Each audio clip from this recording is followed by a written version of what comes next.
The Girl from the Village, a novel by Patricia Asedegbega. Chapter 4. Bernadette was still recovering from the news that her mother had given her 3 days earlier without any form of anesthesia, as was her usual method. Being someone's maid was the last thing on her to-do list. She had made plans with Anwuli to run away with her to Lagos, where the older girl would be returning after the New Year festivities. But now she was to leave for the city with a family she did not know, and it wasn't even the right city. It was 5:30 a.m., and she was at the river to get water before it got muddy from various daily activities. A few other girls were doing the same, and she had moved away from them. She needed to think and clear her head. A noise behind her startled her, and she turned round to find her friend Neka, Anwuli's sister. She smiled to herself, thinking that though she was back in the village, Anwuli avoided the difficult and unpleasant tasks, like waking up before dawn to get water. Neka was Bernadette's classmate and had also not passed the exam to gain admission to university, but she was not at all concerned. Her plan, like hers, was to go to Lagos and make it big. Somehow they both assumed the busy city would solve all their problems and offer them lots and lots of opportunities. Neka was in search of a rich husband, while Bernadette had been told by Anwuli that she had the makings of a model and that her boss knew people who could put her on the covers of international magazines. "Bernadette, have you decided what you're going to do?" her friend asked her as she put down the bucket of water she had just filled. "No, I have to go back for a trial later in the day. She wants to know how I cook," Bernadette replied. "I've considered doing it badly, but then my mother would begin to suspect. She knows that I didn't jump for joy at the news, and is watching me like a hawk. I can't afford to blow my cover before time." "Anwuli said she sent her boss a photograph of yours, and she wants to meet you, but you have to get to Lagos for that to happen," Neka said. "My mother's refused to let me go back with her this year. She said that I'm too young, and that she needs help on the farm. She wants me to do the exam again next year. In a few days, more people will come to the village, so hopefully there will be a rich bachelor in search of a wife." "Was that not how Adana got married last year? Her husband's now paying for her education. They arrived yesterday evening, and she told me she gained admission to the university at Nsukka to study law. You need to see how sophisticated she was looking. Her hairpiece looked imported, and her nails had evidently been done by a professional. That will be me next year. Just wait and see." A finger was waved, following Neka's words for emphasis. They parted ways at a crossroads Neka had to use to get to her house as Bernadette continued in silence with her thoughts. She had no desire to follow in Adana's footsteps. The man she had married looked old enough to be her father. True, he was well-to-do, had done significant repairs to his wife's parents' house, and had sent them monthly boxes of food, but Bernadette was not ready to mortgage her life in such a way. She had caught Anwuli observing her thoughtfully the previous Christmas, and the other girl had asked her if she had ever considered becoming a model. "You have the physique for it. I work in an agency, and you're just the type of girl my boss likes representing. You'll get her a lot of job offers." Bernadette had looked at Anwuli dubiously. The girl was short and of a stout constitution. "You work as a model?" She had not been able to stop herself from asking in shock. "No, I work in the office. I help my boss with her appointments, and also manage those of the girls. I'm what you'd call a personal assistant.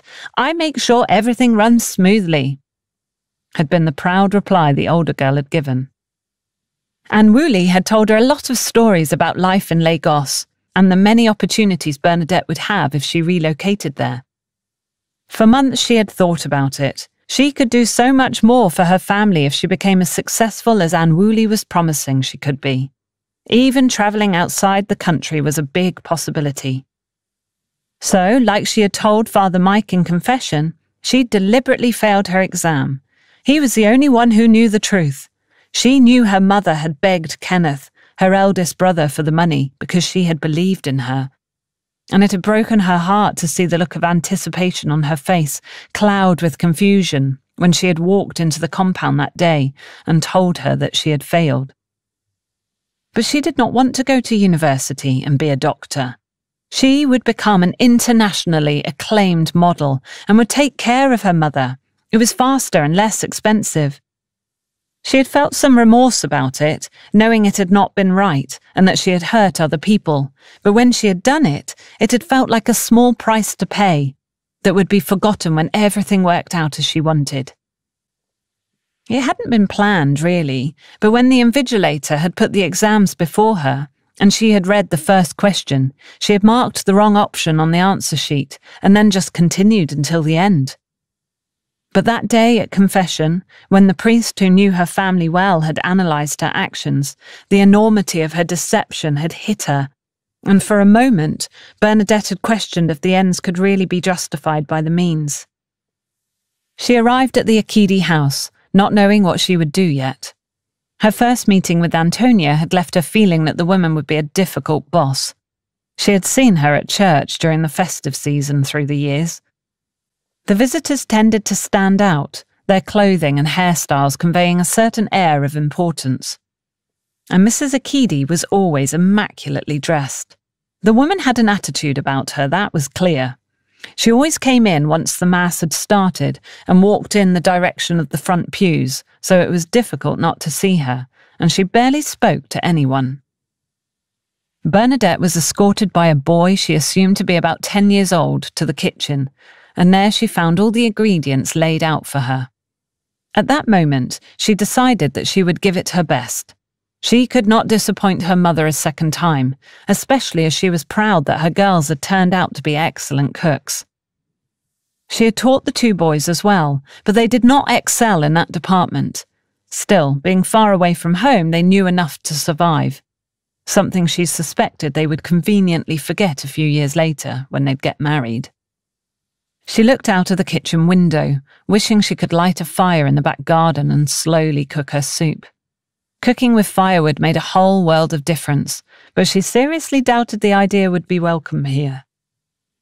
Bernadette worked uninterrupted for almost 2 hours until a noise behind her made her aware that she wasn't alone.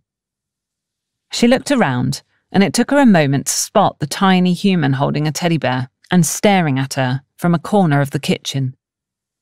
She smiled at her and reached out for a piece of fried plantain. Very few people could resist fried plantain, and the little girl was no exception. She tentatively walked towards Bernadette and took it from her. "Elizabeth, there you are! I was looking all over for you. What are you eating?" Antonia's entrance broke the budding friendship between Bernadette and the girl, so she busied herself putting the finishing touches to her food. Bernadette made several trips to the dining room, and once she had dished it out to the unexpected number of people sitting at the table, Bernadette was asked to wait in the kitchen. She had not really thought beyond them liking her food, so when a tall, smiling man came into the kitchen, she stood in silence and listened to his praise. She refused to utter any word that could indicate acceptance and could be subsequently used against her when he told her that she would be returning to the city with them after the festivities. In her short life, she had learned that there was always an opportune time to speak and that it was very important not to do so before it was necessary. The element of surprise was very important. Will Bernadette find a way out of her predicament? To find out what happens next, hurry up and get your ebook or paperback copy of The Girl from the Village. To stay up to date with Patricia Asedegbega's work, make sure to subscribe to this YouTube channel by clicking on the subscribe button and hit the bell for notifications.